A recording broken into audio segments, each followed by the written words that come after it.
Hey, good morning, everybody. Ty Garner here, and welcome to day 10, Husband After God. Today we're going to talk about fighting the good fight. Everybody wants to win the fight, right? I don't think anybody is born with the mentality of wanting to be a loser. We all want to be winners, and especially when you're fighting with your spouse. I know, by gosh dang it, I want to win. Like, I want to know I'm right. Hey, I want you to know that I'm right. When you're fighting with your spouse, what good does that do? I mean, like, the two of you are fighting, you got a tiff, and you feel like, hey, I want to win. I want to prove that I'm right. What good? Where does that get you? Nowhere. Sleeping on the couch, right? I mean, it's just the two of you. It's not like you're sharing your fight with other people, typically. So what we have to realize is that our fight is not against our spouse. It's a spiritual battle. I think we hit on that the other day a little bit. I don't think enough of us are really aware that Satan wants to attack marriages. He doesn't want people to be married because marriage is a reflection of what God did for us. That's an understanding of a way of how we can be one with God. I mean, it says we're the bride of Christ. Satan hates marriage because it reminds him of what God did for us and that he's defeated.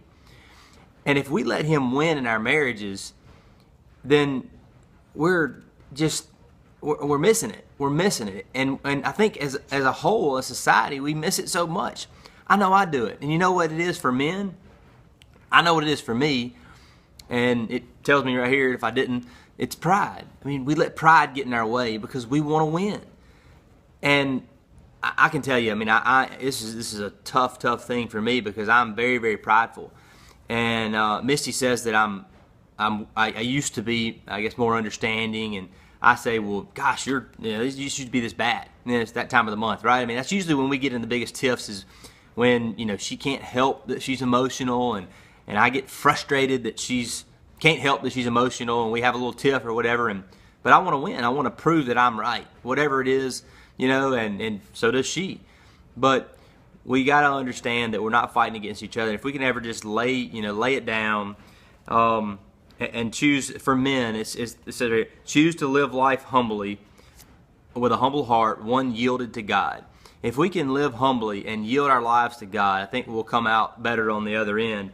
It says, when things get tough, when you lack understanding, persevere. Do not grow weary in doing good, and you will reap a harvest in your marriage. So here's a verse that can help you to try to do that today. 1 Thessalonians 5, 15 through 18. It says, so the one who repays evil for evil, but always seeks the good, after which is good for one another and for all people. Rejoice always, pray without ceasing, in everything give thanks, for this is God's will for you in Jesus Christ.